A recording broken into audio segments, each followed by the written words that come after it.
Assalamualaikum geng. Sekarang ni dah pukul 3 berapa ni? Dah 3 lebih lah.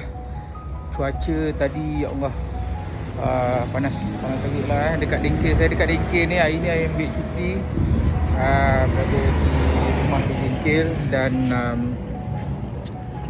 tak ada kerja lepas buat siapkan paper, research paper. Nak rehat-rehat, ada tukang tengah buat dekat dapur. So nak basuh kereta. Rasanya dah 3 minggu, dah hampir sebulan kereta ni tak berbasuh. So kita bagi bersih-bersih sikit lah, basuh-basuh sendiri. Exercise sebenarnya, nak hantar kedai tak ada masa.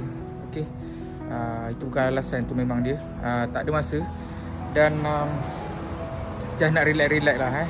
So kalau kita terlalu melakukan sesuatu perkara, kita kena sometimes just kena tarik handbrake, just relax, just say no, just say saya nak berehat sekejap. Okay, tak ada masalah. Tetapi lepas tu kita sambung balik, sebab kita tahu bahawa kita ada tanggungjawab, kita ada amanah, responsibilities. Satu, terhadap keluarga, terhadap kerja. Urusan kita dengan Allah Subhanahu Wa Taala pun jangan dilupa. Itu kewajipan. Okay, so again saya ingin menasihati diri saya sendiri. Apabila kita berasa penat, kita berehat. Apabila kita berasa kita boleh buat, dan kita teruskan, insya-Allah. Alright, jom kita basuh budak merah tu. Okay, Assalamualaikum.